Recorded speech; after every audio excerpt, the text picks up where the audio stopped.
Hello there, this is Ishita, and welcome back to my channel. I'm back with yet another video, and this video is truly special to me because today I'm going to be talking about crazy cat ladies, and this is the topic on which I worked for my dissertation, for my MA dissertation 2 years ago. So I kind of find this topic very interesting, and that's why I chose to work on it in the first place. I was noticing this phenomena in the popular culture and in a lot of sitcoms and movies, and I was intrigued about it, and that is why when we were asked to choose a topic for our dissertation, so this kind of struck me and. Then I started my research, and when I started reading about this topic, I realized that there was a lot of material on this topic. Like there is actually a lot of relevant pieces that have been written on this relationship between cats and women, and a lot of people have studied it. So it definitely makes a very interesting makes for a very interesting research topic. And yeah, this feminine phenomena definitely does exist across history, actually. It's not just a recent phenomena. Like it's not like crazy cat lady is something which is a recent development or a recent construction. This has been There is a pattern of comparison between women and cats all throughout history. You'll find it all around in world mythology, in a different culture, like in Egyptian culture, in Indian culture, in Chinese culture. You will find this association of women and cats. And back in the ancient times, the association used to be positive. Like, uh, like in very olden days, in a lot of cultures, like in Egyptian cultures, cats were seen as goddesses. Like they were the protector of granaries. They kind of killed a lot of pests in the granaries, and they protected the uh, food grains, etc. And that is why they were very much respected in a lot of households, and they were worshipped also in a lot of cultures. And cats have always sparked some sort of mystery in humans, because they sort of refuse to submit to the human civilization like dogs do. Like dogs are completely domesticated animals, but cats have this very mysterious wild streak. They sort of exist on this threshold of wild and domestic. Like, although they have been domesticated for over 1,000 years, yet there remains a sense of sorry for that. Yet there remains a very wild streak in cats, and that has always interested people all over history, and that is why so much of narrative exists about this animal. It's interesting how women have been incorporated in this discussion as well, and I'll get into it. Already, I've spent over 3 minutes in just introducing the topic, and I have my dissertation open right here, and I'll be reading some of the stuff directly from here. And yeah, I'll try to keep it very short and crisp.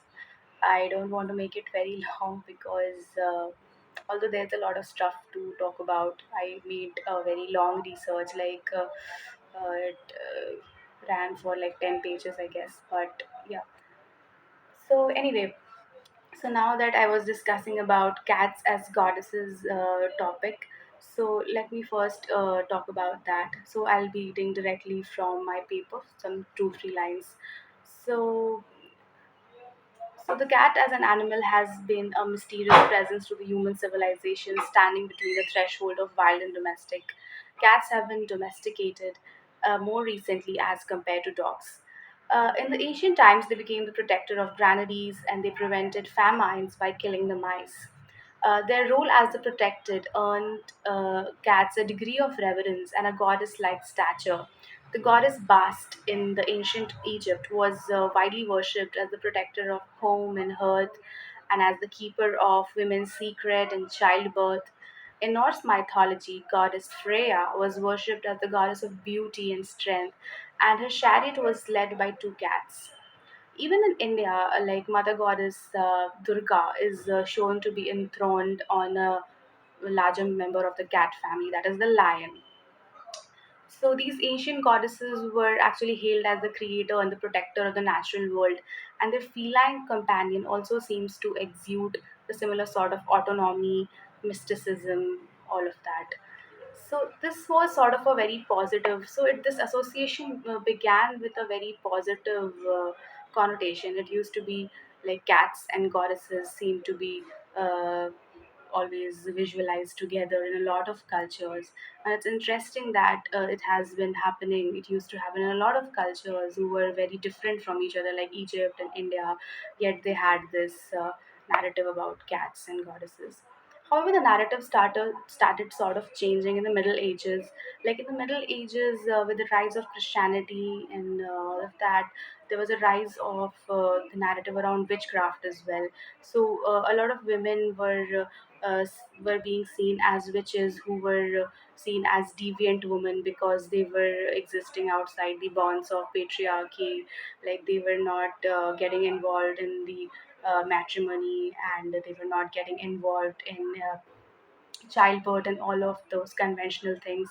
So those women were seen as deviant women, and they were existing outside of the normal rules of the society. So society has some kind of fear, had some kind of fear towards these women, and that is why very often these women were visualized as witches, and all of that narrative exists. And often these women were visualized as having a cat as a companion. So, as a result of that, both these women and cats came to be ostracized, and they were seen as the intermediaries of the devil, and they were seen as evil pictures. So, with the rise of the Christianity and in the Middle Ages, the narrative relating to cats and women started to change quite a lot. So, there's also this very famous treatise on witchcraft by this author known as Heinrich Kramer, and it was written in 1487. And the name of the treatise is Malleus Maleficarum. And within this book, it is described how women were chiefly addicted to evil superstitions, and that women had feebler minds and bodies, and they were inherently lecherous and very much prone to the influence of the devil. So in this novel, in this treatise, he sort of chiefly discusses about the persecution of the witches. So yeah, that's quite interesting. And so from here on itself, I feel like the narrative sort of started getting a very negative picture, and yeah, a lot of things started changing from here on. Then, just a second. Yeah, so even in the current narrative that we see of the crazy cat lady, we see that this epithet is not used in a positive connotation.